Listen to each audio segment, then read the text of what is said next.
আল্লাহর নবীকে জিজ্ঞাসা করা হলো, মা বোনেরা শুনে নিন, আল্লাহর নবীকে জিজ্ঞাসা করা হলো, ইয়া রাসূলুল্লাহ, ইয়া রাসূলুল্লাহ, জাহান্নামী নারীর পরিচয় কি? আজকের আপনি বাড়িতে যাবেন, বাড়িতে গিয়ে আপনার বাড়িতে 4 শ্রেণীর মহিলা আছে। 4 শ্রেণীর মহিলা আছে। কয় শ্রেণীর? কে কে? মা, মা, বোন, মেয়ে, বউ। এই 4টে তো।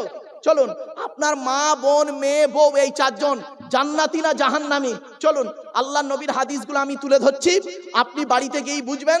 আপনার মার মধ্যে এই অভ্যাসগুলো যদি থাকে, আপনার মা যত বড় পীর সাহেবের মেয়ে হোক আর যত বড় মুফতি সাহেবের মেয়ে হোক, ও জাহান্নামী।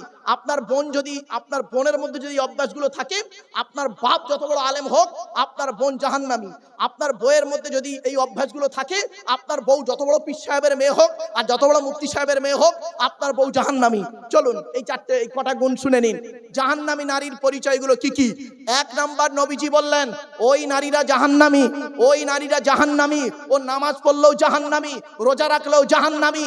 ওই নারী জাহান্নামী যে নারী তার স্বামীর সঙ্গে যখন কথা বলে মেজাজ দিয়ে কথা বলে।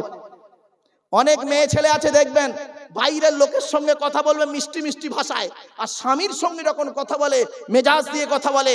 ও নারী যত নামাজ পড়ুক, যত পর্দা করুক, আর যত রোজা রাখুক, আর যত বোরকা পড়ুক, ও নারী জাহান্নামী, জাহান্নামী, জাহান্নামী। ওর স্বামীর সঙ্গে ভালোভাবে কথা বলে না। অনেক মেয়ে ছেলে আছে দেখবেন, গায়ের চামড়াটা সাদা, স্বামীর গায়ের চামড়া কালো, ওর গায়ের চামড়া সাদা। স্বামী হলো গরিবের ছেলে, ও বড়লোক ঘরের মেয়ে। আবার স্বামী হলো লেখাপড়ায় কম, ও লেখাপড়ায় ভালো, অহংকারে ফেটে পড়ছে।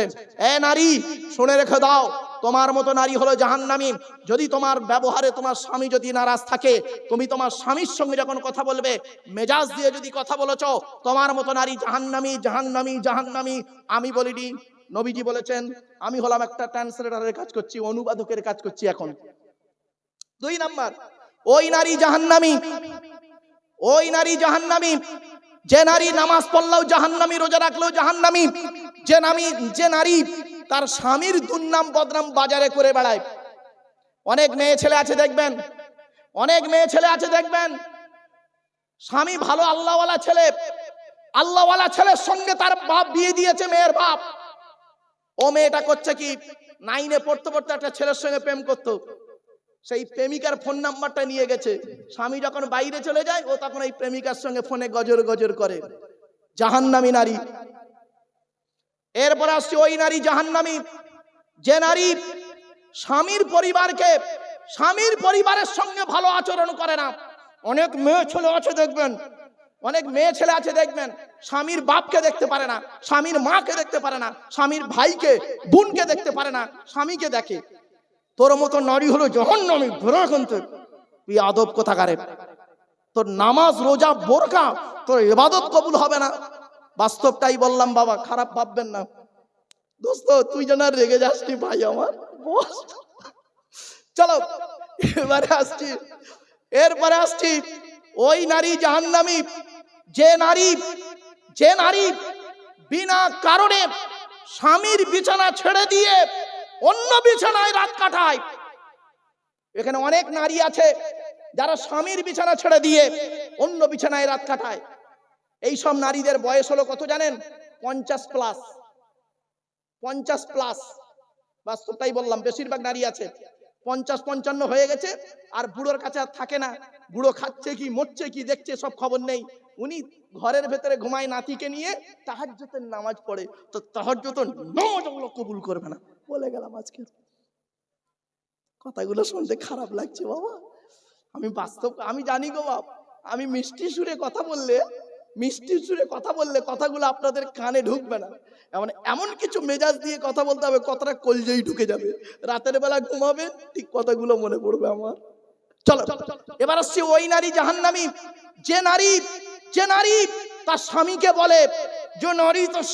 বলে, তোমার সঙ্গে বিয়ে হয়ে আমার জীবন নষ্ট হয়ে গেছে, তোমার পাল্লায় পড়ে আমার জীবন শেষ হয়ে গেছে, আমার মতো মেয়ে বলে তোমার সংসার করছে, অন্য কেউ হলে করতো না। আবার অনেক মেয়ে ছেলে আছে বলে, তোমার সঙ্গে বিয়ে হওয়ার আগে আমার কত মাস্টার, ডাক্তার, ইঞ্জিনিয়ার, প্রফেসর বিয়ে করতে এসেছিল, আমার বাম্মা সেখানে দেয়নি। দেবে কি করে? তুই তো 9 ক্লাস কম মাধ্যমিক পাস, তুই তো 1 পাস, তো দেবে? একটা ডাক্তার তোর বিয়ে করবে? একটা ডাক্তার বিয়ে করলে কি গ্রাজুয়েট মেয়ে বিয়ে করবে? ঠিক না বেটি? তুই তো 9 ক্লাস মাধ্যমিক পাস, তোর বিয়ে করবে?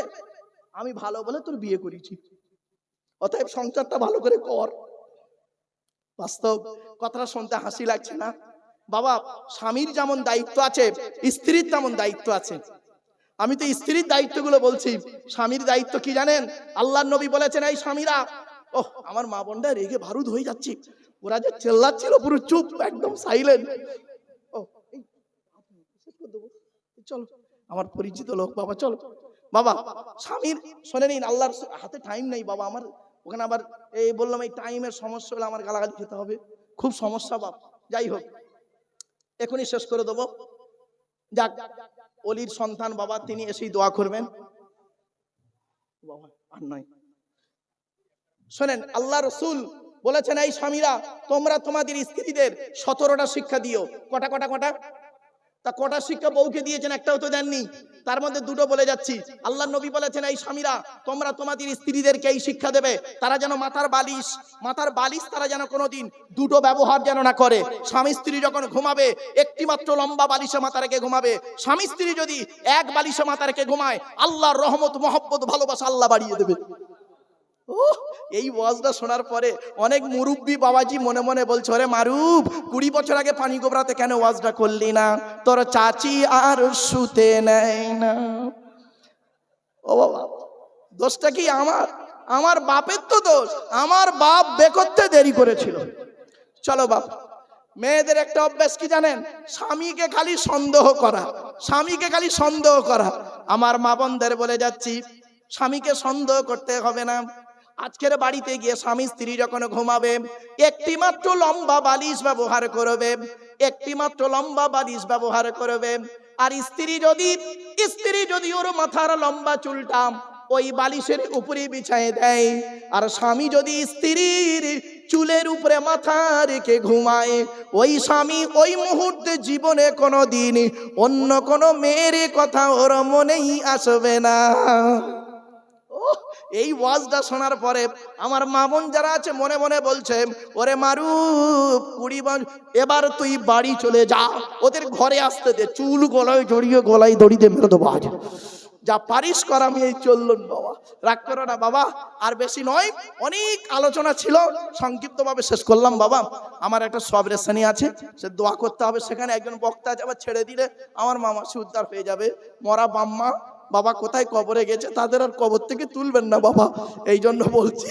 মানে আমার মরা বাম্মার কবর থেকে আর তুলবেন না বাপ, রাগ করবেন না। কথা খুব দুঃখের সহিত বললাম।